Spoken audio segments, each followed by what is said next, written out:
Voilà, mesdames et messieurs, bonjour. C'est un grand plaisir de vous accueillir aujourd'hui, en cette fin de journée, pour ce webinaire d'Action Margot. On est très, très content de vous avoir. Jean-Pierre, on te voit tout à l'heure. Euh, et c'est vrai que voilà, on en est au 7e webinaire. On a eu beaucoup, beaucoup de plaisir à échanger avec vous. On a également échangé après les webinaires avec plusieurs d'entre vous.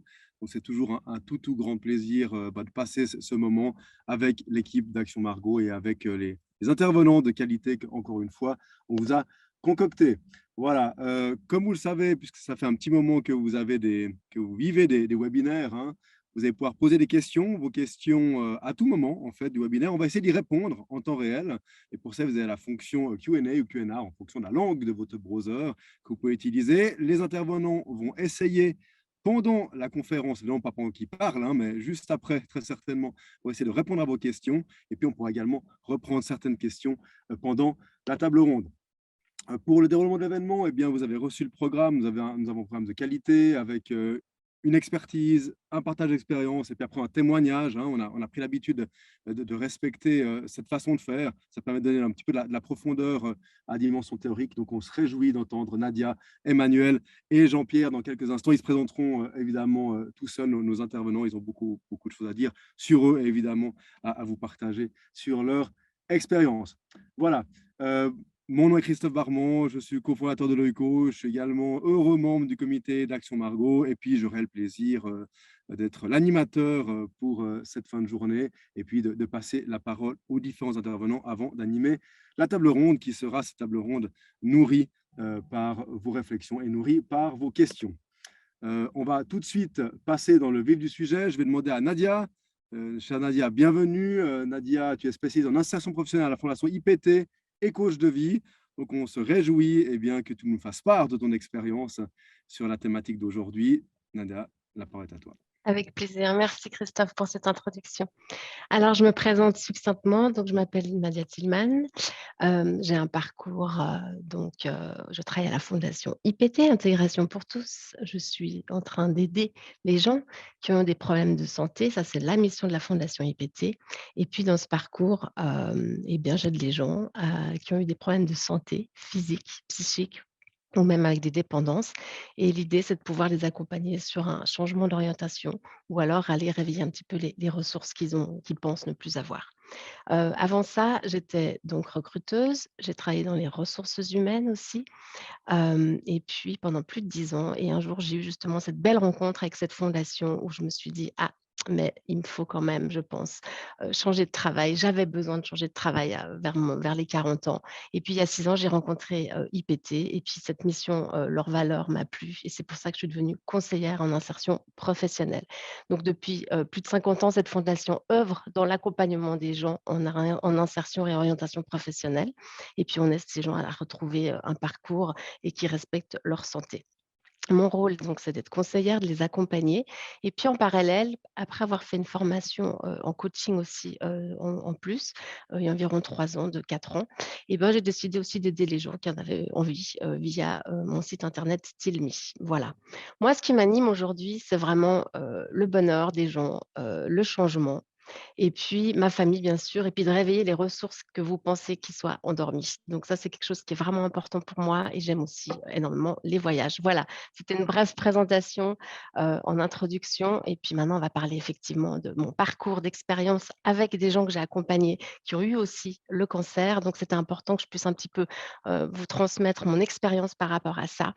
Hem, Tout d'abord, il y a juste une chose qui est importante, pardonnez-moi, je me suis trompée de slide. Voilà. On ne peut pas se battre, je pense, et c'est ce que j'entends souvent, hein, de la part des candidats que j'accompagne et qui ont une maladie. On ne peut pas se battre contre le cancer et se préparer à un entretien. Donc la première chose, c'est vraiment soyez prêts, mentalement, physiquement et psychologiquement, bien sûr, donc mentalement. Il faut être prêt, il faut prendre le temps. Pensez à vous avant tout et ensuite, quand vous avez pris ce temps, vous reprenez votre parcours, vous regardez quel type de formation vous avez fait, vous vous préparez, vous avez un parcours que vous devez mettre en avant en entretien et de vraiment vous sentir prêt et avoir l'énergie nécessaire pour le faire. Vous pouvez construire un discours positif aussi durant cet entretien, donc de bien se préparer en amont pour que ce soit, pour que vous puissiez susciter de l'intérêt envers le recruteur. Et puis démarquez-vous en racontant une histoire. Faites des liens avec ce parcours justement. Il est riche ce parcours et puis bien sûr, il y a toujours cette question et c'est ce que souvent mes candidats me disent: «Mais qu'est-ce que je raconte dans ce fameux trou qu'on peut avoir dans un CV?»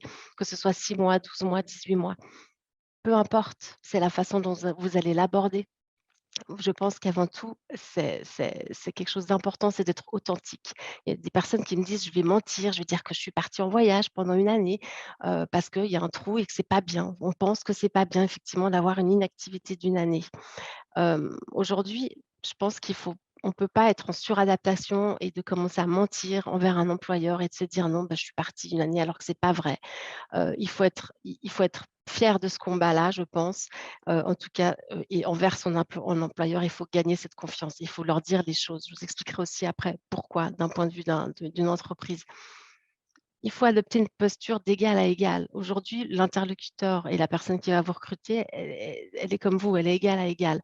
Bien sûr, elle va pouvoir décider si oui ou non vous passez le second entretien, mais aujourd'hui, mettez-vous vraiment dans cette posture et pas une posture, entre guillemets, de faiblesse ou d'être en dessous de cette personne. Ça, c'est très important aussi et ça va se ressentir dans l'entretien. Mettez en avant vos compétences. Vous avez des compétences, donc vous pouvez le dire aussi. Bah voilà, c'est pas parce que vous avez arrêté une année et puis même les compétences que vous avez développées durant cette année de combat, il faut les mettre en avant.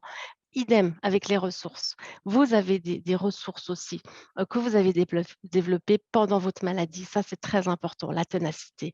Vous avez peut-être des nouvelles valeurs. Vous avez dû avoir une capacité d'introspection, complètement incroyable pour pouvoir aussi surmonter ça. Je pense que ça, c'est des choses que vous devez mettre en avant et c'est tout ce que vous avez développé finalement durant votre année d'inactivité, par exemple. Donc voilà, ça, c'est important pour moi de pouvoir vraiment le souligner et soyez fiers de ça et de vraiment le mettre en avant comme développement de compétences, développement de ressources, des nouvelles, ressources justement acquises pendant cette année d'inactivité, par exemple. Et puis surtout, quand moi j'étais recruteuse, en toute honnêteté et peut-être que ma collègue d'après pourra aussi, en parler, mais c'est le feeling, la personnalité qu'on ressent, en tant que recruteur ou RH. Donc, mettez les choses en avant, soyez fiers de ce combat, dites les choses, sans victimisation, hein, vraiment, voilà, moi ça a été c'est important. Je reviens sur cette posture aussi et puis cet entretien, vous devez faire refléter cette personnalité que vous avez en vous. Ça va nous donner envie de vous engager et puis vous vous démarquerez de toute manière de vos concurrents. Ça veut dire la personne qui a exactement le même CV entre guillemets que vous, avec les mêmes compétences, d'accord? Donc peut-être que ce petit plus, vous allez vous démarquer grâce à cette personnalité que vous allez pouvoir mettre en avant. Vous devez révéler ce potentiel qui est en vous pendant, l'entretien et de faire refléter une personnalité, pour moi, je pense que c'est quelque chose de très important et on va pouvoir, vous choisir plutôt que quelqu'un d'autre. En tout cas, ça va rassurer aussi. L'entreprise, je viens de dire rassurer parce qu'effectivement, le recruteur, la RH, l'entreprise elle-même a besoin d'être rassurée. Elle a besoin d'être sûre qu'elle a fait le bon choix parce que c'est ce qu'on lui demande. Donc du coup, si vous effectivement, vu que vous n'avez pas menti et que vous avez mis en avant le fait que vous êtes battu contre un cancer, qu'aujourd'hui vous êtes en rémission, que vous pouvez tout à fait, que vous avez l'énergie et les compétences pour pouvoir accéder au poste, qui est donc demandé, vous pouvez, leur dire: «Bah, voilà, moi, mes besoins, c'est effectivement de peut-être avoir tous les mois un rendez-vous médical avec mon médecin». Ça, c'est mon besoin en tant que futur candidat, futur employeur. C'est quelque chose que vous pouvez déjà poser et rassurer l'entreprise en disant: «Voilà, moi j'ai je vais avoir effectivement quelques absences pour passer un IRM ou autre» et puis au moins c'est posé sur la table et puis comme ça vous pouvez partir à votre rendez-vous aussi en toute sérénitude. Ça, c'est vraiment important. Vous pouvez aussi vous demander, bah, comment l'entreprise peut se demander: «Comment intégrer cette personne? Comment je peux parler de cette maladie qu'elle a eue avec?» Voilà, ça c'est à vous peut-être de poser aussi vos limites et puis d'expliquer ça. Voilà, c'est pas tabou aujourd'hui, c'est plus tabou, c'est terminé. Il y a la dignité, il y a aussi des lois, hein, qui permettent, la lègue et puis j'en parlerai après, mais il y a des lois aussi qui nous protègent par rapport à ça. Donc aujourd'hui, il y a des entreprises qui font de plus en plus attention, heureusement, et qui vont vous donner tout autant, votre chance.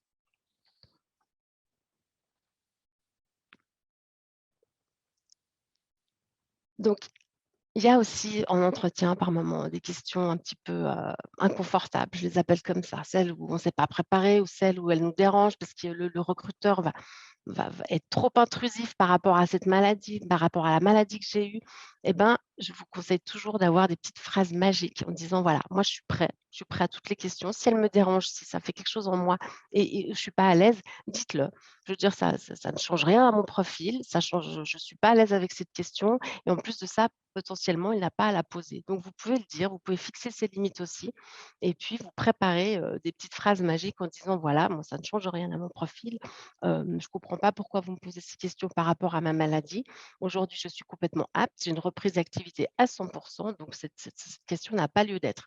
Vraiment, posez-vous et les questions, un petit peu mal adaptées ou inconfortables, franchement, et alors qu'elles sont illicites au niveau de la loi sur, la protection des données et aussi, sur la lègue, donc il y a aussi une partie discrimination dans la lègue, et ben, vous fuyez. Vous fuyez tout simplement ce genre d'entreprise, parce que et puis on dédramatise, c'est pas grave. Est-ce qu'on a vraiment envie de travailler pour une entreprise qui se comporte comme ça ou qui pose des questions illicites, en entretien? Je pense qu'il vaut mieux peut-être se dire, «Je fuis et puis je vais voir, vers d'autres entreprises qui pratiquent pas ce genre de questions». Ensuite, par rapport à vos futures démarches, Hem, peut-être pour vous mettre en confiance justement pour recommencer à faire des démarches, vous pouvez lister des entreprises qui pratiquent la RSE, donc responsabilité sociale de l'entreprise. Il y en a de plus en plus aujourd'hui à Genève et puis l'inclusion aussi, il y a des grands groupes qui s'y mettent. Donc vraiment, listez ces entreprises, choisissez les entreprises où vous pensez qu'ils ont les mêmes valeurs que vous et qui vont pouvoir ouvrir et donner la chance à toutes les personnes et qu'il y a pas de discrimination. Donc là, peut-être que pour, des débuts de mise en pratique, de passer des entretiens, vous pouvez très bien, je pense, commencer à démarcher ce genre d'entreprise. Donc, je parle aussi des valeurs, bien sûr. Il y a aussi des témoignages qu'on peut trouver sur les réseaux sociaux, des collaborateurs sur, LinkedIn et autres, pour pas les citer. Voilà, ça, c'est des choses de plus en plus aujourd'hui qu'on peut trouver comme renseignements. Et puis encore une fois, ce discours, il est prêt, vous vous sentez prêt, vous l'avez travaillé, vous êtes fier de vous, la tête, haute et vous savez ce que vous valez tout simplement et vous allez révéler ce potentiel à travers cet entretien dans vos futures démarches. Et puis surtout, jamais culpabiliser, même si on se dit: «Oh, j'ai passé à côté de la réponse ou autre», c'est pas grave. C'est pas ça qui va faire que vous êtes pas engagé, je vous rassure et puis toujours dédramatiser. Voilà, ça c'est très important. Donc avant tout, faites-vous confiance. J'espère vous avoir un petit peu apporté, d'expertise, et en tout cas d'échanges par rapport à ce que moi j'ai pu vivre avec des accompagnements de candidats et puis je répondrai bien entendu à toutes vos questions dès que je le pourrai. Merci beaucoup pour votre attention. Merci beaucoup, merci Shanadia pour ce témoignage plein de sincérité, plein aussi d'optimisme et on se réjouit de te voir tout à l'heure sur la table ronde. À tout de suite Merci. Shanadia. Alors, on a parlé des employeurs et puis évidemment, on voulait avoir quelqu'un qui revoit un petit peu les employeurs autour de notre table ronde. On a le plaisir d'accueillir Emmanuel Gros-Claude. Emmanuel, tu es une experte dans le domaine des organisations et des ressources humaines. Tu as plus de 20 ans d'expérience dans ce domaine-là. Je vais te laisser te présenter. En tout cas, on se réjouit d'avoir ton témoignage. Voilà, à tout de suite. Merci Christophe. Alors bonjour à tous et à toutes. Alors effectivement, j'ai maintenant presque 20 ans d'expérience en ressources humaines dans différents groupes et ça me tenait vraiment à cœur de pouvoir apporter mon témoignage aujourd'hui. Donc voilà, je suis ravie d'avoir quelques minutes avec vous. Alors, en fait, pour commencer ma présentation, j'avais envie de reprendre le mot tabou qui fait partie du titre de la conférence aujourd'hui. Et comme vous le voyez sur le slide, la définition du Larousse est un tabou, quelque chose qui est interdit en fonction de contraintes culturelles, sociales et religieuses. Et en fait, qu'est-ce que ça veut dire? Ça veut dire qu'on n'est pas tous semblables vis-à-vis d'un tabou. Et ça, je pense que c'est important. Donc moi, mon témoignage, il représente le côté employeur, que ce soit un RH, un recruteur, un manager. Mais ce qui est important, c'est de savoir qu'on n'est pas tous complètement à l'aise. On est tous le fruit d'une éducation, d'expériences vécues, de croyances. Donc c'est vrai que c'est un sujet et qu'il faut en tenir compte. Donc, une fois que cela est dit, en fait, ce qu'il faut faire, c'est effectivement créer des liens, et c'est vraiment ce que fait Action Margot, c'est créer des liens entre les différentes parties prenantes, parce qu'il est absolument clair qu'il y a des progrès à faire pour accompagner les personnes qui ont vécu une maladie et qui se remettent sur le marché du travail.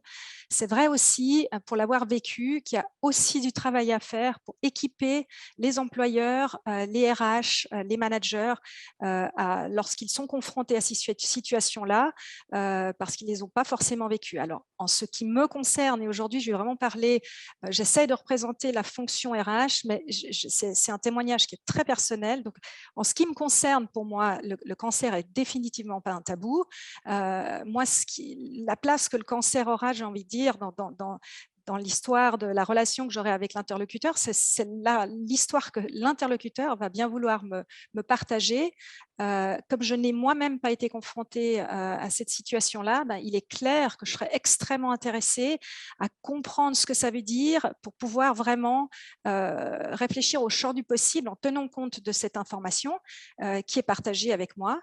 Mais ça, c'est ma posture. Il y aura effectivement parfois des personnes qui sont moins à l'aise, et c'est important qu'en tant que candidat ou candidate, vous le sachiez pour pouvoir justement ajuster un petit peu la manière dont vous allez vous présenter auprès de l'entreprise. Donc maintenant, je vais essayer de voir avec vous ce que je peux vous donner comme conseil. C'est valable pour quelqu'un qui a eu un cancer, c'est valable en fait pour toute personne qui aurait quitté le monde du travail pendant un certain temps pour des raisons de maladie et puis qui reviendrait sur le marché du travail. Donc, je vais essayer de partager quelques points qui me semblent importants. Alors, comme en fait, pour n'importe quel projet, vous êtes certainement déjà conscient, on se prépare. Donc, pour chercher un emploi, on se prépare également, puisque vous avez souvent entendu dire que chercher un emploi, c'était un travail en tant que tel. Je pense que c'est effectivement le cas, c'est un vrai travail. Alors, j'ai distingué 3 étapes que j'avais envie de partager avec vous, et c'est super intéressant parce que Nadia partageait un certain nombre de choses très similaires, donc voilà, je pense que c'est vraiment important. La première chose, c'est l'entraînement, et l'entraînement tête, cœur, corps. C'est effectivement, quand vous vous lancez sur le marché du travail, il faut que vous soyez prêt, vous soyez dans les bonnes conditions. Il y a l'aspect physique, vous pouvez vous dire, effectivement, physiquement, les feux sont verts. Maintenant, est-ce qu'ils le sont également émotionnellement dans votre tête? Parce que si chercher un emploi, c'est passionnant, parce que c'est une nouvelle étape pour votre vie, c'est vrai aussi que c'est très éprouvant parce que vous allez devoir mettre du vôtre, vous allez devoir vous raconter. Donc, moi, mon premier conseil, c'est n'y allez pas trop vite. Attendez d'être vraiment prêt et faites en sorte d'être prêt. Je crois qu'on est nombreux à regarder ce qui se passe aux Jeux Olympiques. Ils se sont tous préparés. Ils se sont tous préparés physiquement, intellectuellement, émotionnellement. Donc, c'est pareil pour vous. Donc, ça, c'est la première étape. La deuxième étape, c'est une étape que j'ai appelée création. Vous allez écrire votre histoire. Donc, votre histoire, elle est écrite, mais vous allez devoir concrètement l'écrire. Donc, vous allez avoir un CV qui est un papier relativement formel, qui contient des éléments très factuels sur lesquels il n'y a pas besoin de réfléchir très longtemps, mais il y a quand même la manière dont vous allez raconter les choses. Puis effectivement, Nadia mentionnait tout à l'heure les trous. Comment est-ce que vous allez aborder les trous? Donc, vraiment une partie création, aussi bien sur le CV que parfois sur la lettre de motivation qui est encore demandée par certaines entreprises. Si elle est demandée, j'ai envie de dire, voilà, allez-y, racontez ce que vous devez raconter. Donc, c'est important, vous êtes prêt, vous êtes entraîné et vous préparez votre dossier, votre CV, votre lettre de motivation si c'est demandé, ou voir une vidéo puisque certaines entreprises commencent à demander d'autres choses. Alors maintenant, sur la question de comment approcher les trous, j'y reviendrai par la suite, mais c'est important finalement de savoir comment vous allez vous raconter et qu'est-ce que vous allez mettre en avant. Et puis, sur la lettre de motivation, je voulais vous donner un petit tip parce que ce n'est pas évident, ces lettres de motivation. Moi, ce que j'aurais envie de vous proposer, c'est rappelez-vous ce qui a fait que quand vous avez vu une offre d'emploi, vous vous êtes dit « j'y vais, j'ai envie de postuler ». Et en fait, parlez de ça. D'accord? Parce que finalement, ce qui est important pour nous, les recruteurs, les RH, etc., c'est qu'on a à peu près 30 secondes par dossier. Hein, c'est ultra court. Il faut qu'on ait des accroches et il faut qu'il y ait quelque chose qui nous parle et qui vous distingue. Comme le disait Nadia, vous êtes une propre personne, vous avez votre histoire, vos compétences, vos qualités, votre vécu. Trouvez la manière de la raconter de manière à ce que ça match en fait avec le job pour lequel vous postulez. Donc la lettre de motivation, c'est pareil. Faites pas, il y a des tonnes de modèles sur Internet, aussi bien pour les CV que les lettres de motivation, mais finalement prenez ce qui vous parle, ce qui vous correspond. Puis une fois que ça c'est fait, alors là c'est la partie action. Vous êtes prêts, vous pouvez postuler, vous pouvez y aller. Et dans cette phase, ce qui est très important, c'est de postuler là où vous avez vraiment envie d'y aller. Je pense que si vous êtes en train de revenir sur le marché du travail, vous avez vécu des choses qui étaient plus ou moins faciles, je pense que vous devez de choisir les gens, les entreprises, les industries qui vous conviennent. Donc faites cette sélection et allez-y, vous pouvez démarrer. Et ensuite, nous allons passer à la phase suivante, qui est la phase de l'entretien. Alors, la première chose que j'ai envie de vous dire, c'est que quand vous arrivez devant un entretien préparé, déjà, vous pouvez vous féliciter, parce que ça veut dire que vous avez réussi les étapes précédentes. Ce n'est pas rien, d'accord? Donc, déjà, la première chose, c'est aussi dans ces exercices-là, il faut être un peu solidaire avec soi-même. Il faut être aussi capable de relever les succès. Donc, déjà là, il y a eu des étapes qui ont été franchies et bien franchies. Alors, l'entretien. De nouveau, on a deux étapes. Il y a l'étape de préparation d'entretien, puis il y a l'entretien en tant que tel. Alors, en ce qui concerne la partie préparation, ce qui est très important, c'est que vous soyez dans les meilleures conditions. D'accord ? Vous allez vous présenter, vous allez vous vendre. C'est un mot qu'il faut en être clair. Vous allez vous présenter auprès d'un employeur sous votre meilleur angle. Alors, de quelles conditions avez-vous besoin? Et là, de nouveau, il y a la préparation physique, émotionnelle, vous devez être aligné. Et puis, donc vous devez savoir quelle histoire vous allez raconter et être hyper clair avec votre histoire. Vous devez également savoir qui vous rencontrez, d'accord ? Prenez le temps de faire de la recherche sur qui est cette entreprise, quelle est la personne que vous allez rencontrer pour pouvoir avoir des questions. Parce que de nouveau, l'entretien, c'est deux parties. Il y a l'employeur qui va voir si vous correspondez au poste qui est recherché, mais il y a également vous qui allez vraiment valider à travers un certain nombre de questions si l'entreprise, c'est la bonne pour vous. Est-ce que les valeurs sont les bonnes, etc. Donc ça, c'est important. Il faut vraiment préparer la logistique parce que ça paraît bête de dire il faut que vous sachiez où vous alliez pour éviter d'arriver en retard. Je ne sais pas combien de personnes sont arrivées en retard sur des entretiens, ça arrive tout le temps et on est bien d'accord que ce n'est pas la meilleure façon de démarrer un entretien. Donc, soyez à l'heure, vérifiez la logistique virtuelle aussi puisque maintenant, on fait de plus en plus d'entretiens en virtuel. C'est super important de prendre le temps de s'assurer que tout fonctionne bien pour qu'au moment venu, vous soyez à l'aise. Et puis ensuite, vous arrivez sur la phase de l'entretien. Alors là, en principe, vous avez déjà fait une grosse partie de préparation et là, c'est vous et vous-même qui devez être en forme. Donc, d'un point de vue vestimentaire, on me pose souvent la question, comment est-ce que je peux faire, etc. Soyez vous-même, soyez authentique, soyez à l'aise. Ce n'est pas le moment de vous mettre dans une tenue qui ne vous convient pas. Soyez vraiment comme vous avez envie de vous présenter pour être bien. Bien entendu, vous allez ajuster en fonction de l'entreprise que vous aurez sélectionnée, mais si vous avez bien fait votre travail en amont sur la préparation, vous aurez postulé dans des entreprises qui vous conviennent, donc dans lesquelles normalement vous devriez être à l'aise, y compris de manière vestimentaire, et puis vous devez être authentique. Donc, en principe, dans un entretien, l'employeur, le recruteur, il va conduire l'entretien. C'est lui qui va poser les questions auxquelles vous allez répondre.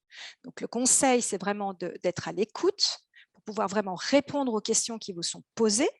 Et puis ensuite, mon conseil, c'est vraiment de répondre de la manière la plus vraie possible en prenant en considération l'environnement. D'accord ? Parce que il est clair qu'il y a certaines questions, comme le mentionnait Nadia, il y a certaines questions qui ne sont pas licites. Donc, il y a des questions que nous n'avons pas le droit de poser et que nous ne devrions pas poser. Maintenant, il y a peut-être certaines choses que vous allez vouloir dire, même si on n'a pas posé la question.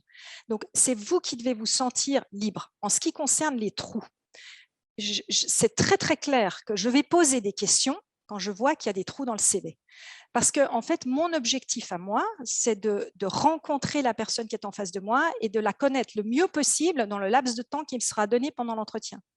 Donc, il est clair que si je veux faire un job qui est un bon job, je vais avoir envie de savoir qui vous êtes. pour savoir qui vous êtes, j'ai un document qui s'appelle le CV, qui va être ma trame et à travers lequel je vais passer. Si je vois des trous, je vais poser des questions. Ce n'est pas des questions pièges, c'est juste pour savoir qu'est-ce qui s'est passé, pour que j'essaye de me reconstruire votre histoire. Moi, ça m'est égal qu'il y ait des trous. Personnellement, ce n'est pas un problème. Il faut simplement que j'ai une réponse. Alors, la réponse, vous allez me donner la réponse que vous voulez me donner. Et il n'y a pas de réponse à donner. Alors, moi, la seule chose que je veux dire aujourd'hui, c'est qu'en 20 ans de carrière, et j'ai recruté énormément de personnes, je n'ai jamais été en face d'une personne qui m'a parlé d'un cancer. Alors, il y a deux hypothèses. Soit je n'ai jamais rencontré quelqu'un qui revenait d'un congé maladie lié à un cancer, ou soit c'est que la personne ne s'est pas sentie en mesure de m'en parler. Peu importe, c'est égal. Ce qui est important, c'est que vous soyez capable de répondre aux questions et de raconter votre histoire. Si vous pensez qu'il est important d'en parler, parlez-en. En ce qui me concerne, il est clair que puisque mon intention, c'est de savoir qui j'ai en face de moi, qui c'est que je vais pouvoir accueillir chez moi, etc., c'est un cadeau que vous me feriez si vous étiez prêt à m'en parler. Et c'est la raison pour laquelle j'ai énormément insisté au début sur la préparation tête, cœur, corps. C'est parce que c'est certainement pas facile de parler d'une période difficile. Mais ce sont des éléments qui vont être extrêmement importants pour moi.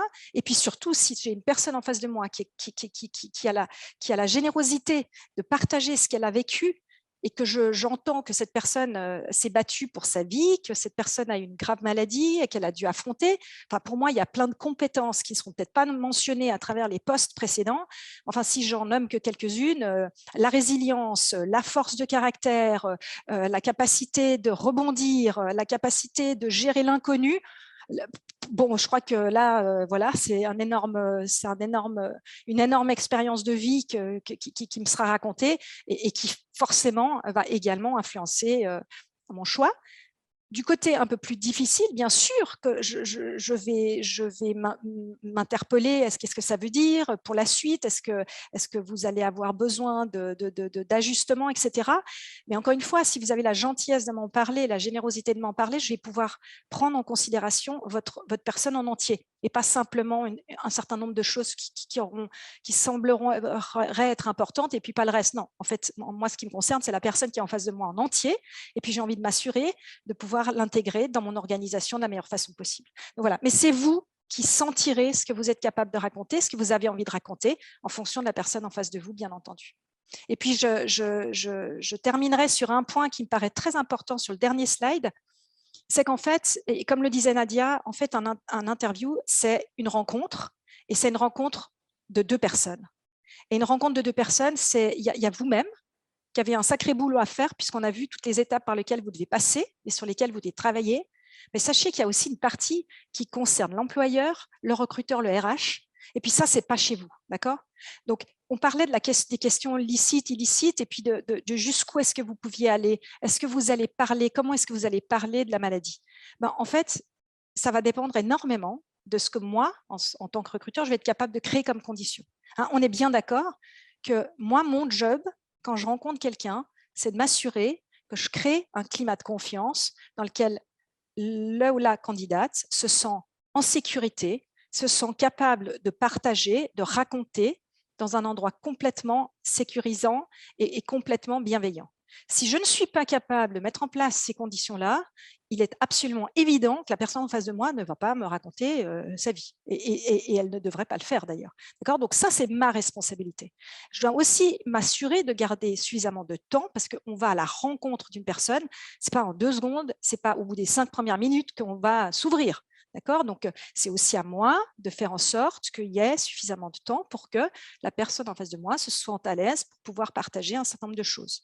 Et puis, je vais poser toutes les questions qui sont utiles pour que je sois capable de faire un lien entre le profil de la personne qui est en face de moi et le poste que je suis en train de repourvoir. C'est ça qui est important. Donc, pour ça, je vais poser des questions.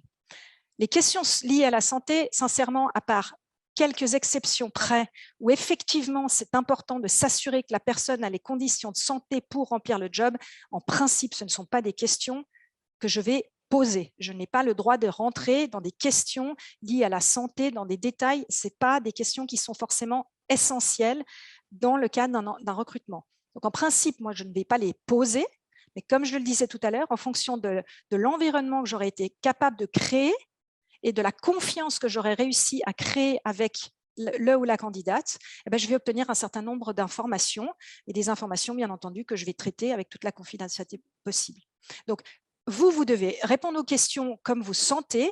C'est très important que vous soyez capable de vous dire ce cadre, en fait, ce cadre, il ne me va pas du tout. Je ne suis pas du tout à l'aise. Et dans ce cas-là, répondez pas, allez-y pas. Parce que finalement, qu'est-ce qui va se passer? Si vous n'êtes pas à l'aise avec le cadre qui vous est proposé, je pense que la meilleure chose à faire, c'est de ne pas aller vraiment plus loin dans le processus. Donc, si vous ne répondez pas complètement et que vous ne racontez pas tout, j'ai envie de dire, vous avez déjà pris votre décision, vous n'irez pas plus loin. En revanche, si vous vous sentez à l'aise et que vous êtes bien, vous allez peut-être être à l'aise pour pouvoir partager un tout petit peu plus et dans ce cas-là, vraiment permettre aussi à l'entreprise ou au RH d'avoir l'ensemble des informations pour pouvoir ensuite prendre une décision. Et puis, il y a un point qui est hyper important, c'est que autant le recruteur n'a pas à juger, vous allez raconter votre histoire, vous êtes un individu avec une histoire, un vécu, une expérience. Il n'y a pas de juste ou faux en réalité. Il n'y a pas de juste ou faux. Donc, il faut absolument oublier ça. Si vous n'êtes pas pris à un poste, ce n'est pas parce que vous êtes mauvais, vous avez raté l'entretien, vous avez mal écrit votre CV. C'est simplement parce qu'il y a une entreprise qui a une culture d'entreprise, qui a des besoins pour un poste en question. Et puis, vous correspondez ou vous ne correspondez pas. Et puis, c'est la même chose de votre côté. Vous allez aussi parfois refuser de rejoindre une entreprise parce qu'il y a des choses qui ne vous correspondront pas. Mais ce n'est pas forcément parce que vous avez mal fait, vous n'avez pas réussi à cause de la maladie, etc. Non, pas du tout. C'est simplement, vous êtes là, vous vous présentez sous votre meilleur angle, vous racontez vos affaires et puis, il y a un certain nombre de choses qui ne sont pas dans vos mains et qui sont dans les mains de l'entreprise. Donc, il faut aussi reconnaître ses limites et puis pas se mettre trop de pression. Et mon mot de la fin, ce sera vraiment profitez de ces moments-là pour vous dire que c'est une rencontre. Mettez-vous dans votre meilleur environnement pour aller à la rencontre de cette entreprise et de cette personne. Faites-vous confiance et puis répondez aux questions, partagez ce que vous avez envie de partager.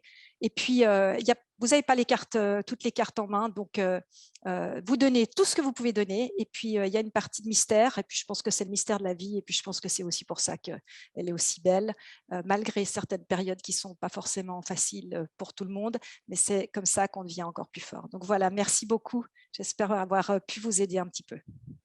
Merci, cher Emmanuel, pour ce témoignage. Là aussi, plein d'humanité. Et puis, voilà, plein de tips pour les gens qui nous écoutent. C'était vraiment génial.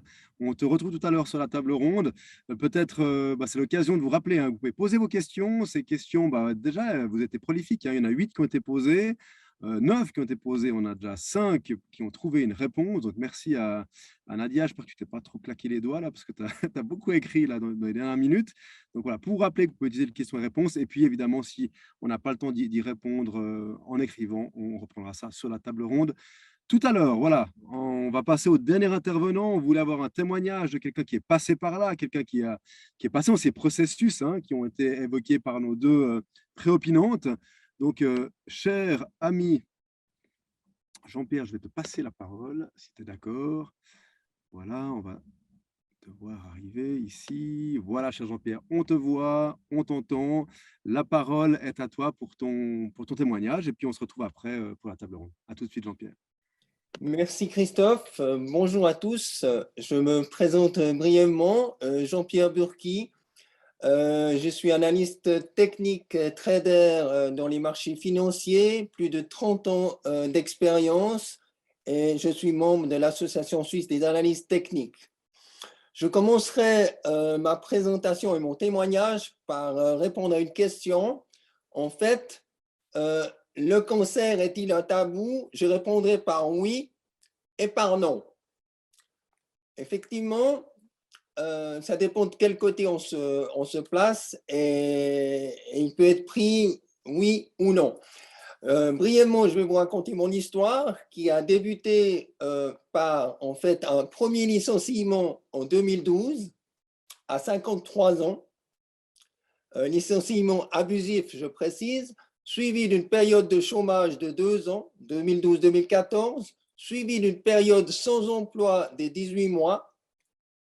Ensuite, j'ai repris une activité professionnelle pendant 4 ans en contrat de durée déterminée, je précise, et pour arriver à un deuxième licenciement, cette fois économique, à 60 ans, suivi d'une période de chômage très brève et tout de suite, pour couronner, cerise sur le gâteau, d'un cancer. Brièvement, l'histoire de mon cancer. Comme je vous l'ai dit, licenciement au chômage en juin 2019. Premier symptôme de la maladie en août 2019. En octobre, annonce de la maladie, une tumeur à la parotide, suivi des traitements pendant 6 semaines intensifs de radiothérapie, chimiothérapie, en incapacité de travail à 100% entre novembre 2019 et décembre 2020, pardon, et finalement remise en capacité de travail à 100% depuis décembre 2020 jusqu'à ce jour. Qu'est-ce que ça m'a... En fait, il y a à un certain moment une prise de conscience à avoir et je suis toujours resté dans une attitude positive. Une nouvelle journée, des nouvelles forces et des nouvelles pensées. Je me suis bien sûr posé quelques questions, j'ai plutôt fait un constat. Donc, le constat, c'est que j'étais en rémission, je suis en rémission, je ne suis plus malade, mais je ne suis pas encore guéri. Suis-je encore capable? Et on arrive en fait dans une sorte de crise existentielle qui nous mène à l'épreuve de la transition. Qu'est-ce que la transition post-cancer? Et là, je tiens à remercier Céline Mercador-Couls que j'ai rencontrée lors d'une mesure organisée par l'ORP à tout âge, 50 ans et plus. Céline est une coach extraordinaire et en fait, j'ai repris en fait son approche et son concept des 4 S. Qu'est-ce que les 4 S? En fait, c'est 4 étapes très, très importantes qui commencent par la situation dans laquelle on se trouve quand on est dans cette phase de maladie. Dans quel contexte? Contexte familial, enfin, le contexte en général. Après, est-ce qu'il y a d'autres sources de stress par rapport au cancer? Ça, c'est la première S. Le second, c'est le soi-même, son caractère, son attitude, ses ressources internes, sa capacité de résilience que mes 2 précédentes intervenantes ont relevé, son optimisme. Après le 3e S, on arrive au soutien. Le soutien, ça commence déjà et c'est très, très important. On a souvent tendance à le sous-estimer, mais l'entourage familial est primordial. Et également les vrais amis. Et je souligne les vrais amis. On a beaucoup d'amis, mais quand vous passez par un chômage et un cancer, comme les dictons le disent, la richesse, pas seulement pécuniaire, la richesse en général attire les amis, le chômage et la maladie les sélectionnent. Et je confirme. Ensuite de ça, dans le soutien, il y a les encouragements, mais encore une fois, les encouragements reçus de personnes bienveillantes. Je souligne également ce terme de bienveillante. Et en fait, en plus, bien sûr, il y a tout le soutien des professionnels de la santé, des médecins qui vous ont suivi dans la maladie, les thérapeutes en médecine naturelle, par exemple. Personnellement, j'ai eu recours post-traitement à énormément de thérapies par la médecine naturelle et je ne peux que recommander d'explorer ces pistes qui vont convenir à certains traitements, certaines thérapies, mais ça ne peut vous faire que du bien. Et finalement, s'entourer également de coachs si nécessaire. Et finalement, on arrive au 4e S, qui est également la phase la plus importante, c'est la stratégie que vous allez mettre en place. Et là, je ne peux que confirmer ce que les 2 précédentes intervenantes ont mentionné, c'est qu'il faut absolument prendre son temps afin de se rétablir à tous les niveaux.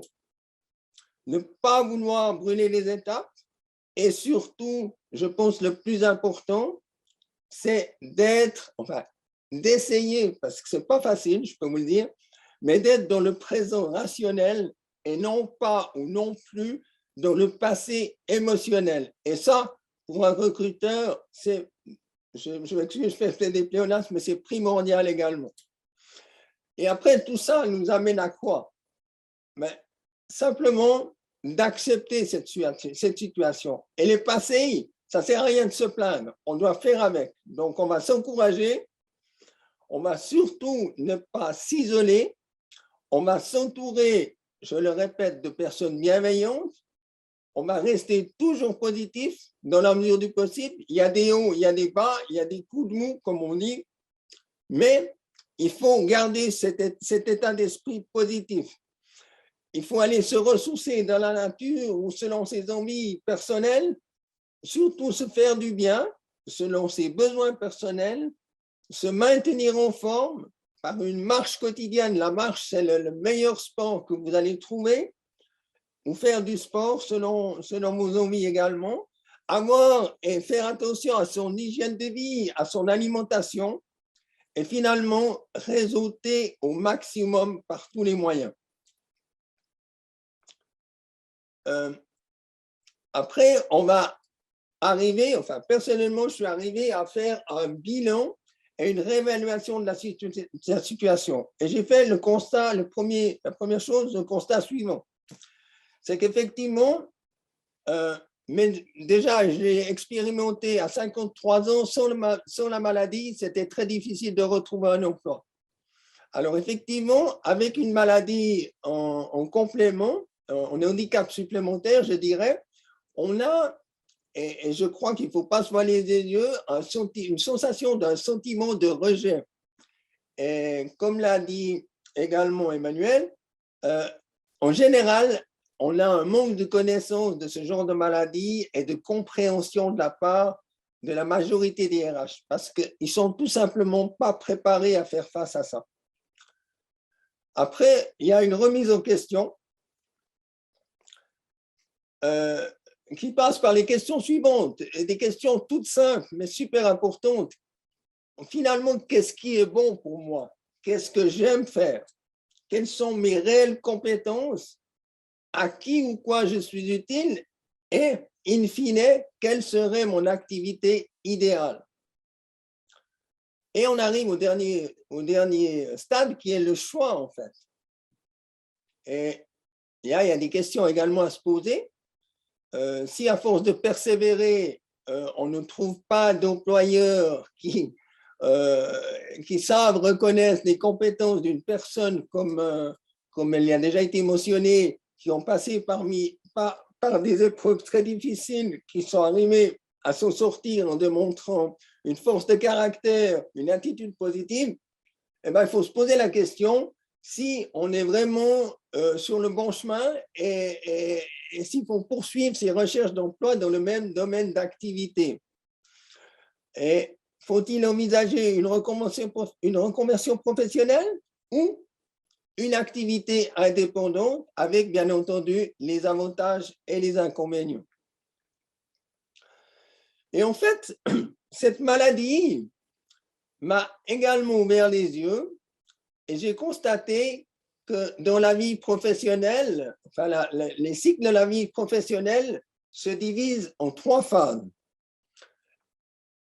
La première phase, c'est l'apprentissage qui concerne l'école, en fait, vous voyez ce qui est montré sur ce slide. La deuxième phase, c'est la compréhension, en fait, où c'est ce qui a été appris dans la phase 1.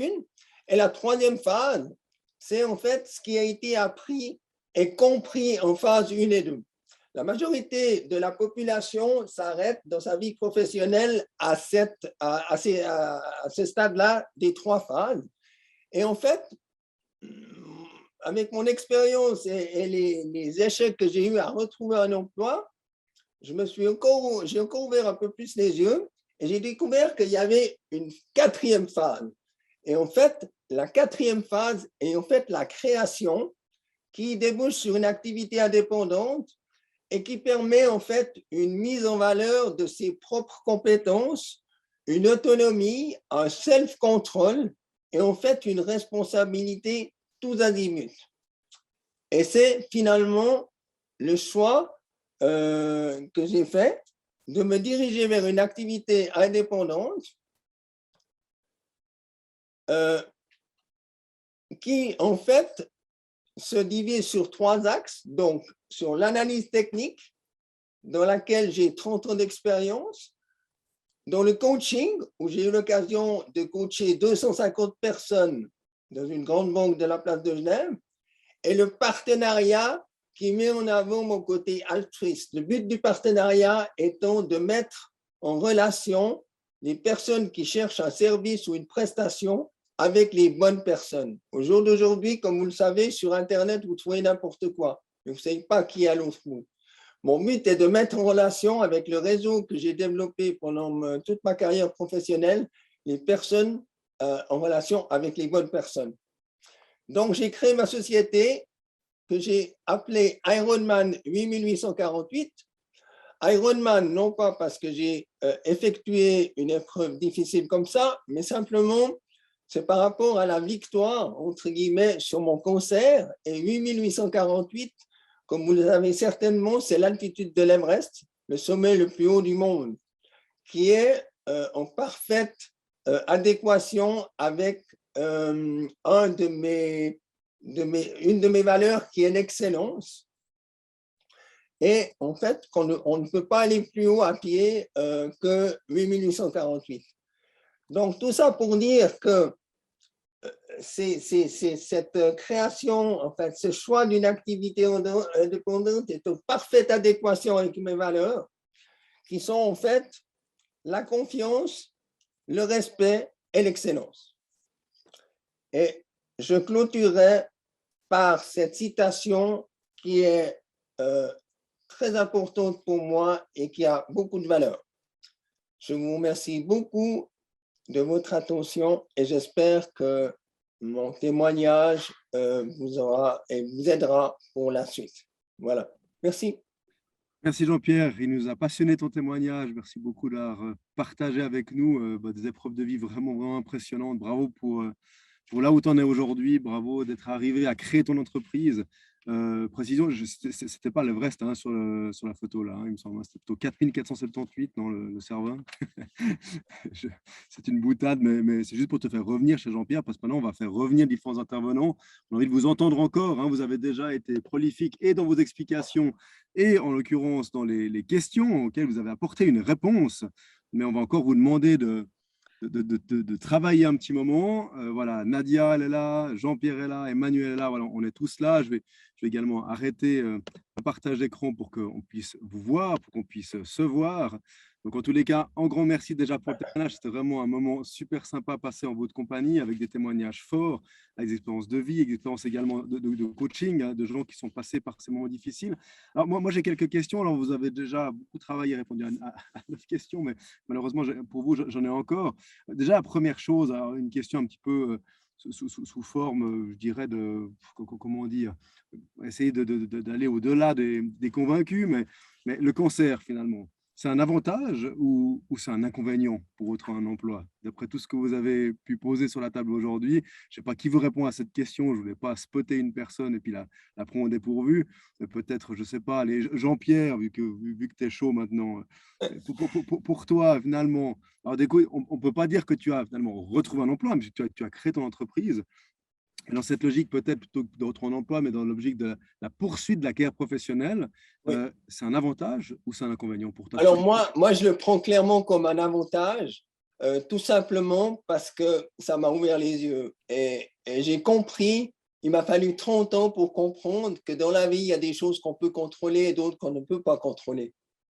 Et à force de se battre contre l'injustice, contre toutes ces choses qui ne vont pas, on perd de l'énergie totale. Donc, pour moi, ce cancer a été un bien pour un mal, quoi, en fait. Et je l'ai toujours pris ça comme positif. Mais effectivement, c'est un état d'esprit, je le répète et je le répéterai toujours, c'est une attitude et on est fait comme ça ou on n'est pas fait. Et moi, je suis fait comme ça. Et comme je dis toujours, un oiseau, il n'a pas confiance sur la branche sur laquelle il est posé, il a confiance sur ses propres ailes. Et finalement, la moralité de l'histoire, c'est qu'on peut compter que sur soi-même. Et il faut aller de l'avant, il ne faut pas se plaindre, parce que c'est fait, on a la maladie. Malheureusement, on a passé par là, il y en a encore d'autres qui vont passer, mais le but, c'est de prendre cette épreuve dans le positif et tout prendre ce qu'on peut prendre de cette expérience. Super intéressant, super intéressant. Et puis c'est vrai, se dire se concentrer sur l'endogène, hein, sur les facteurs ou les vecteurs sur lesquels on a vraiment une influence et pas sur l'exogène. Et ça, il y a beaucoup de monde dans le monde professionnel qui passe leur temps à se plaindre tellement de l'environnement, de leur poste de travail, de tout ce qui va autour.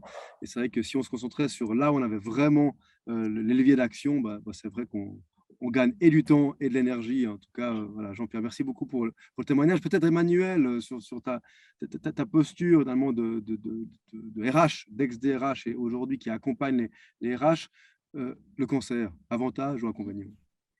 Alors pour moi, c'est complètement un avantage à partir du moment, et c'est pour ça que vraiment dans ma première étape, c'était l'entraînement, c'était la préparation, parce que pour moi, ça ne peut qu'être un avantage à partir du moment où on a vécu les différentes étapes.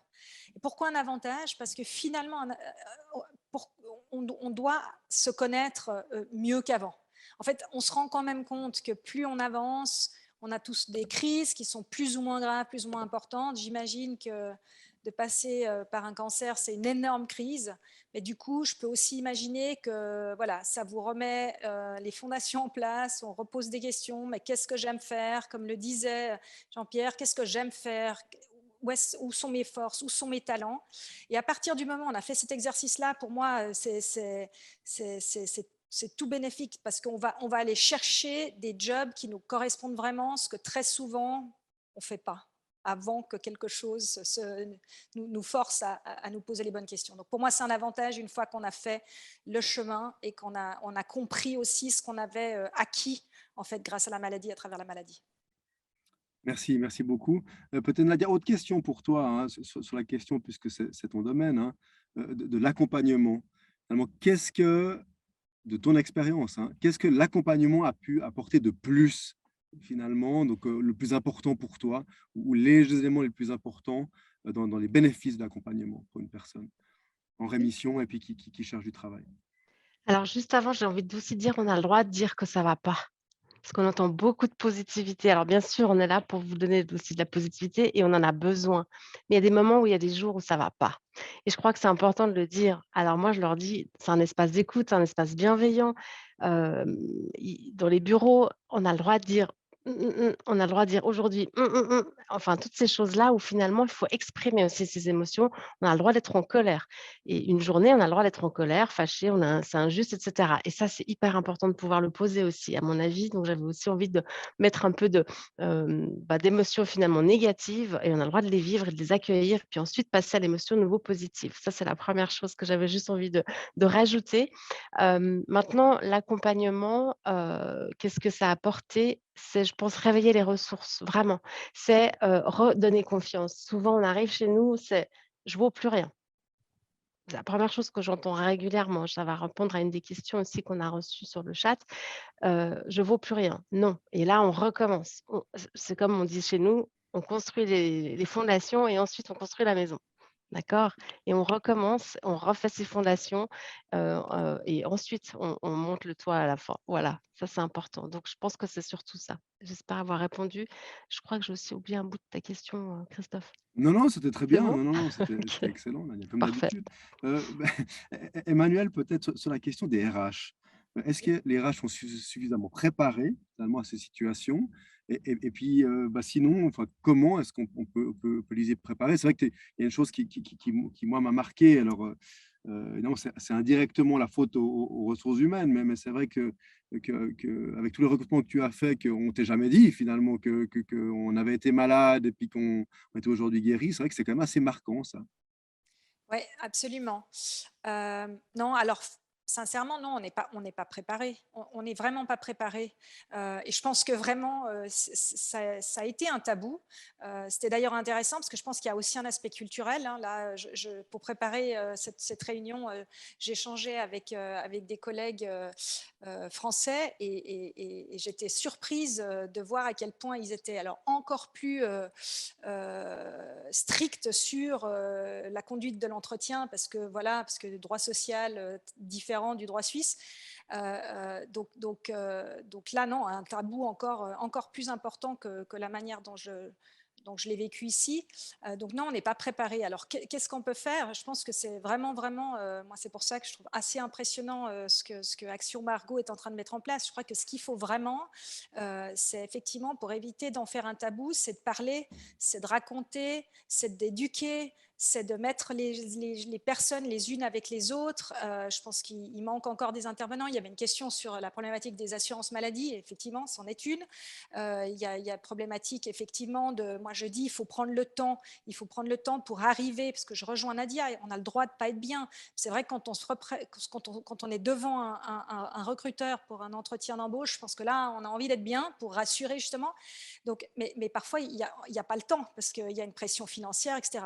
Je pense que c'est hyper essentiel qu'on réussisse à créer des ponts entre les différents intervenants pour qu'on apprenne et que nous, RH aussi, on soit capable de bien gérer une situation. Parce que c'est vrai que ce n'est pas forcément facile. Alors, moi, je vous ai invité à parler, à raconter ce que vous aviez envie de raconter parce que ça fait partie de vous et que moi, ce qui m'importe, vous avez compris, je suis quelqu'un qui aime la personne dans son entier. Mais c'est vrai aussi que selon sur qui vous tombez, d'entendre la maladie, ça peut faire peur. Et donc, ça veut dire qu'il faut qu'on soit capable de dire, OK, est-ce qu'il y a des accompagnements? Est-ce qu'il y a quelque chose que ça nécessite? Ou est-ce que simplement la personne, elle est guérie et puis elle a juste récupéré des compétences? Donc, on a besoin de s'équiper, de s'outiller. Et je pense qu'il faut aussi que du côté candidat, candidate, vous soyez à l'aise de parler et de raconter parce que c'est sûr que si on ne me raconte pas la vérité, eh bien, je ne vais pas pouvoir en prendre compte. Ça veut dire qu'en fait, quand j'ai quelqu'un en face de moi qui ne me parlerait pas de sa maladie, admettons que j'engage cette personne, je vais l'engager sans en tenir compte. Alors, est-ce que j'aurais dû en tenir compte? Je pense qu'on doit tenir compte de tout ce qui fait la personne que j'intègre. Donc, c'est vrai qu'il faudrait qu'on puisse libérer la parole du côté des candidats, mais pour qu'on puisse libérer la parole du côté des candidats, il faut que les employeurs soient capables de l'entendre aussi et de la recevoir correctement. Merci beaucoup, ouais, merci, c'est très clair. J'ai peut-être encore une question avant de venir aux questions, hein, puisqu'on a des questions qui nous sont posées en ce moment sur le Q&A, donc on va évidemment les prendre, elles sont super intéressantes. On a parlé du CV, on a parlé de la lettre de motivation, on a dit que derrière le CV et la lettre de motivation, il y a surtout des belles histoires. Donc, est-ce qu'on ne doit pas tuer la lettre de motivation et le CV, quoi? Est-ce que ça sert encore à quelque chose aujourd'hui, Emmanuel ou Nadia, évidemment, du côté du coaching, peut-être Nadia, puis ensuite Emmanuel. Alors, c'est encore une demande des employeurs, j'ai envie de dire. Donc, on répond à la demande, hein, c'est leurs attentes. Donc, du coup, on peut être évincé parce qu'on n'a pas fait la lettre de motivation. Donc, voilà. Aujourd'hui, moi, je ne suis pas fan, ça c'est personnel, des lettres de motivation. Souvent, c'est des copier-coller, on change juste, voilà. Et il y en a peu qui se donnent la peine. Alors, on essaie effectivement, on les accompagne ici, on refait vraiment, on personnalise. Chaque fois, faut en faire une de différente, ça demande beaucoup d'énergie. Et puis là, on est en train d'innover. Donc, je n'ai pas encore le droit de dire, mais je me réjouis de pouvoir expliquer ce qu'on est en train de mettre en place. Ça va un peu bousculer tout ce qu'on a. Et puis, on essaye d'être un peu novateur et puis d'avoir un CV, lettre de motivation ensemble. Et voilà, on en reparlera peut-être plus tard. On espère, Nadia, que tu partageras ces ressources avec Action Margot, évidemment. Avec plaisir. Emmanuel, Ouais. peut-être du coup, du point de vue de l'employeur, qu'est-ce qu'on peut faire parce que tu l'as dit, hein, je crois que tu as évoqué 30 secondes par dossier. Enfin, c'est une aberration humaine, c'est une aberration tout ce qu'on veut. Comment, en tant qu'employeur, on peut changer ça? Alors moi, je suis archi anti-lettre de motivation, donc quand c'est dans mon domaine de compétences et de pouvoir, j'en demande pas, parce que je trouve absolument indécent de demander aux candidats de préparer une lettre de motivation sur laquelle ils vont plancher pendant des heures qu'en fait, sincèrement, on lit pas, parce que je vois pas quel collègue peut lire. Moi, je les lisais pas, donc je les demande pas. Voilà. Donc ça, c'est mon point de vue. Maintenant, c'est vrai que quand un employeur, et je regarde là, évidemment, j'ai pris un peu de temps pour regarder, il y en a encore plein qui les demandent. Donc, je pars du principe, moi, que si l'employeur les demande, je rejoins Nadia, il faut envoyer un dossier complet. Si on ne l'envoie pas, on peut être éliminé direct parce qu'il n'y a pas les 3 documents qu'on nous a demandés. Donc, si on la demande, il faut la faire. S'il faut la faire, alors moi, j'aurais envie de dire, il faut jouer le jeu jusqu'au bout, c'est-à-dire qu'il ne faut peut-être pas passer des heures, mais il faut juste essayer de dire, voilà, en quoi est-ce que je réponds au poste de manière la plus naturelle et la plus authentique possible, sans faire des tartines et sans se demander si ça va être juste ou pas juste. Mais voilà, moi, mon rêve, c'est qu'il n'y ait plus de lettres de motivation. Moi, plus ça va, plus je suis pour des systèmes de petites vidéos. Voilà, moi, c'est ce que j'avais mis en place. Alors, on n'est pas toutes les générations ne sont pas encore à l'aise avec leur image, etc. Mais je trouve que quand on peut allier le son, de la voix, le visage, l'expression, bah voilà, ça nous donne encore plus de choses qu'un CV avec un papier. On pourrait arriver sur la question de la photo. Moi, je suis pour les photos parce que ça me met un peu d'humanité dans tous ces papiers que je reçois toute la journée, mais d'autres personnes auront un autre avis. Enfin, il faut essayer de trouver une façon pour attirer l'attention de ces pauvres, parfois je dis pauvres quand même, recruteurs qui passent leur journée devant des papiers et puis qui doivent essayer de s'en sortir Et pour les ne pas vidéos, du perdre coup, des gens. Emmanuel? Et les vidéos, du coup? Moi, je suis à fond pour les vidéos. C'est possible de voir ce qui se cache derrière Ouais, moi, je suis à fond. un dossier avec une vidéo, évidemment, qu'avec un CV, une lettre de motivation. Je crois qu'on a compris votre avis sur la lettre de motivation. Je la partage, évidemment, c'est la plus grande admiration. Bref, voilà. On a pas mal de questions. Puis peut-être, Jean-Pierre, j'aimerais que tu réagisses au témoignage de Gilles, hein, qui nous dit voilà, j'ai 60 ans, mon cancer va m'accompagner jusqu'à la fin. Changer de travail, sachant que mon taux d'invalidité est à 60%, les portes se ferment rapidement, quoi. Donc voilà, là on est devant un témoignage de vie. Évidemment, chaque situation est différente. On pense évidemment bien à vous, Gilles. Jean-Pierre, voilà, Gilles se trouve dans une situation qui est relativement proche, en l'occurrence, de la tienne. Oui, alors effectivement, Gilles, qu'est-ce que je peux vous dire? Moi, j'ai 63 ans, donc j'ai vécu mon licenciement, comme vous l'avez vu, à 60 ans. Et à un moment donné, après, ça dépend de chaque individu. Moi, j'ai de la chance d'avoir pu créer mon entreprise et d'utiliser tout le bagage que j'ai acquis, bagage professionnel, expérience, expertise, qui m'a permis d'aller vraiment vers un idéal. Ce qui malheureusement n'est peut-être pas possible pour tout le monde, mais il faut essayer de ne pas, surtout, je peux que dire ne pas se décourager. Je sais que c'est voir le bout du tunnel, quand on a passé par là, déjà quand on a survécu un cancer, c'est déjà une première étape. Mais il faut bien s'entourer. Et je pense qu'on a vu, moi j'aurais adoré pouvoir travailler avec Tina, avec la conseillère, une conseillère comme toi. Effectivement, je pense qu'on aurait fait un bon bout de chemin ensemble avec une RH comme Emmanuel, parce que je l'ai dit aussi, le problème, et je l'ai dit, de ne pas brûler les étapes, ça a été évoqué, et ça c'est super important. On peut être très fort mentalement, et je pense que je suis une personne qui est très forte mentalement, mais j'ai un cœur et j'ai de l'émotion. Et le problème, c'est quand on parle de sa maladie ouvertement, eh ben, on se dévoile. Et en fait, le recruteur, en fait, il ne voit pas la force, le mental, il voit l'émotionnel et on est détruit. Parce qu'en fait, il y a l'émotion qui prend le dessus. Et voilà. Donc, Gilles, malheureusement, je peux que vous encourager à ne pas baisser les bras, à bien s'entourer de personnes compétentes et bienveillantes qui vont essayer de vous sortir de là. Et je peux qu'encourager de voir des gens de l'Action Margot qui vont vous aider. Et je peux dire des choses de plus que de vous encourager. Voilà. C'est déjà beaucoup d'encouragement. Jean-Pierre, bon, évidemment, Gilles, vous pouvez appeler Action Margot. On mettra en contact avec des gens vraiment super qui vous donneront de leur temps parce qu'ils ont le cœur dans la main, puis parce que c'est absolument génial ce qui est fait dans le cadre de cette association. En tout cas, merci pour la question. Mais il y a une autre intervention, elle est aussi très vraiment très, très ciblé, hein. C'est Farah qui d'ailleurs salue Emmanuel, quoi, qu'elle a vécu comme DRH apparemment. Donc, apparemment, ça s'est bien passé avec toi, Emmanuel. C'est une bonne nouvelle. Il y a cette question qui est intéressante quand même, hein. Il y a le fait de dire, OK, on a les entreprises. Alors, on va peut-être parler d'entreprises bienveillantes et celles un peu moins bienveillantes, mais en l'occurrence, là, on parle d'entreprises bienveillantes qui accompagnent les gens qui sont en entreprise et puis qui fait le maximum pour pouvoir leur apporter ce dont ils ont besoin pendant cette période difficile, mais en emploi. Et après, c'est vrai que quand on sort du monde de l'entreprise et puis qu'on veut se réinsérer, faire quelques heures par-ci par-là, là, on trouve beaucoup moins de soutien, en l'occurrence. Et je crois que c'est la question de Farah qu'elle a posée, non pas dans le Q&A, mais dans le chat, hein, pour ceux qui sont en train de la chercher.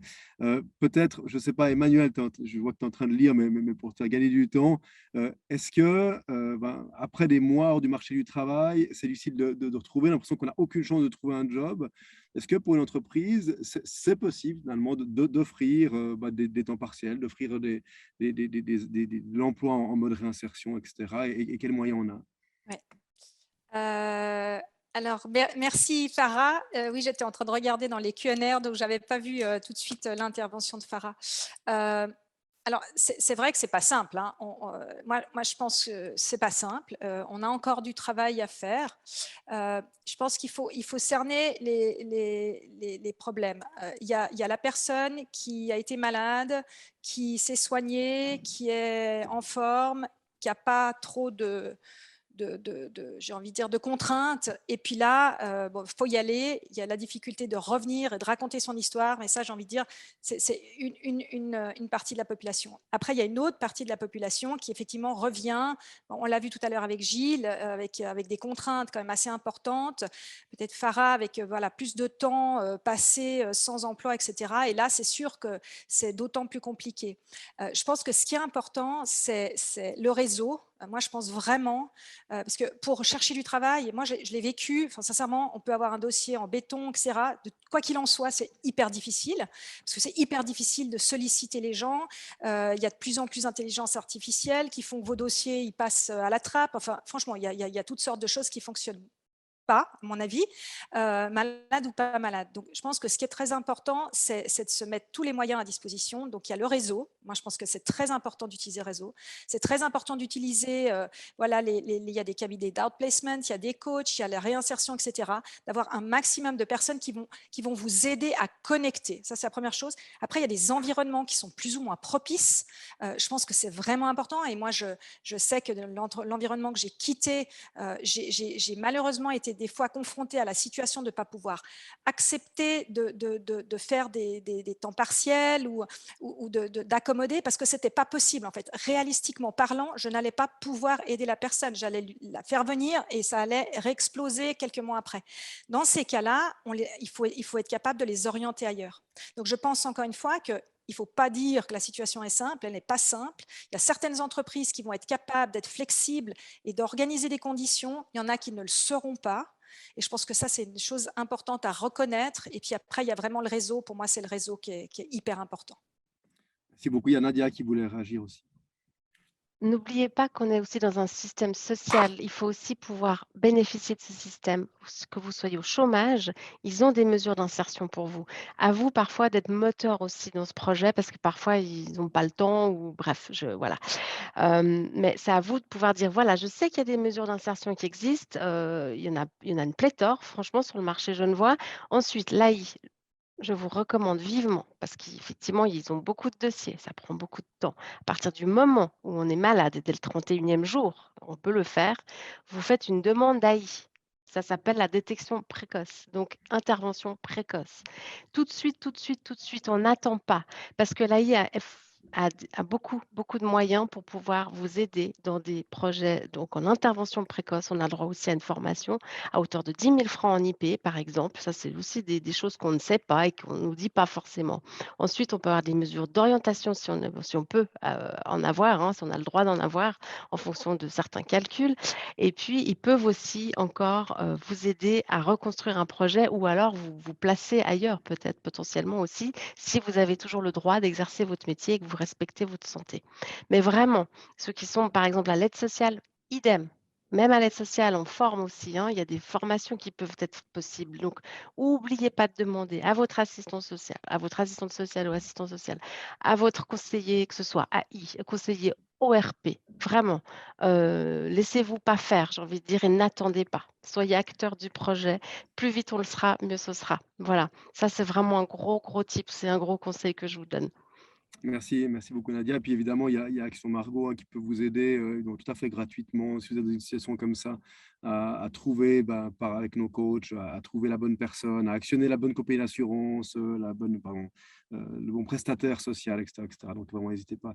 Et même à vous mettre en contact avec des entrepreneurs exceptionnels qui sont passés par là. Ça, c'est aussi possible. Moi, j'ai encore une question, là, puisqu'on arrive bientôt malheureusement au terme. C'est vrai que ça passe très vite, hein, les échanges sont riches. Mais il y a la question des bonnes entreprises. Moi, vraiment, elle m'a interpellé celle-là, hein, parce que je crois que c'est Nadia qui l'a évoqué dans le cadre de son speech. Tu n'as pas les bonnes entreprises qui respectent des critères de type RSE, mais bon, c'est cool, mais on les trouve comment, ces bonnes entreprises, Nadia? Alors sur les réseaux sociaux, aujourd'hui, c'est quelque chose qu'on met en avant aussi, l'inclusion aussi. Voilà, il y a certains groupes, nous, de plus en plus, on l'entend aussi dans nos partenaires, on a un réseau de partenaires et effectivement, aujourd'hui, on travaille avec énormément d'entreprises qui ont, cette responsabilité-là et qui la mettent en avant. J'ai pas de liste, sincèrement. Aujourd'hui, il y a pas de liste où voilà, mais j'ai passablement non, alors on peut venir vers moi en fonction de l'activité. C'est ce que j'ai répondu à, je crois, Gilles, je ne suis pas certaine, pardon. Voilà, mais si jamais, je peux vous orienter en fonction de moi, ce que j'ai pu voir ou entendre sur le terrain avec nos partenaires chez IPT. Et puis, faites-vous connaître aussi peut-être à travers des stages, parfois offrez des compétences. C'est aussi légal de le faire, mais à courte durée, pas à longue durée, pour qu'on puisse justement vous connaître et vous voir sur le terrain. Ça, c'est encore un petit tip que j'avais envie de rajouter. Merci beaucoup. On nous demande les contacts de ces entreprises. Nadia, on vous mettra en contact le cas échéant avec Farah qui a posé la question. Il y a Gilles également qui nous remercie et qui vous remercie pour votre intervention et tous les bons conseils que vous avez donnés. Vous avez été une équipe magnifique. Peut-être Jean-Pierre, le mot de la fin, j'ai quand même envie de donner le mot de la fin. Finalement, ça a changé quoi? Toute ton expérience de vie, à ta façon d'appréhender ta carrière, appréhender la suite, finalement, ça a changé quoi? Ouais, je recommence une deuxième vie, en fait. Et en fait, c'est un retour à ce que j'aurais aimé faire dès le départ. En fait, c'est un retour à la nature et en fait, mon activité indépendante va pouvoir me permettre de revenir à la nature. Je voulais faire, pour la petite histoire, et je pense que c'est assez intéressant, je voulais apprendre le métier de forestier bûcheron parce que j'étais un fada de la montagne. Je voulais devenir guide de montagne, prof de ski. Et mon père m'a dit à 16 ans, non, non, tu seras employé de commerce. Alors, j'ai fait un apprentissage d'employé de commerce que j'ai fait une brillante carrière jusqu'à 53 ans. Je suis parti d'un petit apprentissage de commerce et je suis quand même arrivé membre de la direction d'une banque à Genève, ce qui est quand même pas mal. Et puis après, il y a eu un accident de parcours et voilà. Donc maintenant, tu vas faire prof de ski, c'est ça le message que tu nous... En fait, j'ai plein d'idées, mais bon, on n'est pas là pour discuter. Mais voilà, quoi. En fait, pour moi, encore une fois, j'ai dit c'était un bien un mal pour un bien, je dirais, parce que ça m'a tellement ouvert les yeux. Et maintenant, je conclurai par l'image. En faisant mon activité indépendante, je me compare en fait à un peintre avec son pinceau devant sa toile et qui n'a plus de parasites qui met les bâtons dans les roues. Si j'ai envie de faire un trait rouge, je vais faire mon trait rouge, un trait bleu, et je suis libre de mon inspiration. Donc, c'est ce vent d'autonomie qui me pousse en avant. Voilà, je ne conclurai pas. Merci, c'est magnifique. Plein de beaux messages d'espoir. L'artiste qui renaît du banquier. Voilà, exactement. Et qui sort des griffes des gangsters, en fait. Et voilà. qui sort des griffes des gangsters. Ouais. À des valeurs humaines. À des valeurs humaines. On a peut-être quelques gangsters qui nous écoutent. En tout cas, un grand mais merci. ça fait rien maintenant, je peux le dire. Un grand merci, cher Jean-Pierre, un grand merci, cher Nadia, un grand merci, cher Emmanuel, pour vos témoignages. On a passé vraiment un moment magnifique avec vous. Merci d'avoir répondu aux questions. Vous pourrez revoir le replay, il vous sera transmis. Vous aurez un lien qui vous sera transmis ces prochains jours par email. Vous aurez également le résultat du questions et réponses. Donc, on aura les réponses écrites qui vous seront également transmises. Ok, n'hésitez pas à vous poser vos questions à Action Margot, à nous envoyer un petit mail. Et puis, le cas échéant, on vous donnera tous les contacts qu'on peut. Et puis, on vous coachera comme on peut parce que c'est vraiment le but d'Action Margot. On a un save the date qui n'en est pas vraiment un parce qu'on n'a pas encore la date exacte, mais suivez sur les réseaux. On va organiser une soirée de gala au mois de mai. Il y aura des belles interventions, il y aura des très belles personnes. Et puis, il y aura également la possibilité de donner un coup de main à cette association qui fait beaucoup et qui maintenant existe depuis plusieurs mois, vraiment avec beaucoup, beaucoup de bonheur. C'était un plaisir de passer ce moment avec vous. À tout bientôt. Surtout, portez-vous bien. Puis à bientôt pour un prochain webinaire d'Action Margot. Ciao, ciao.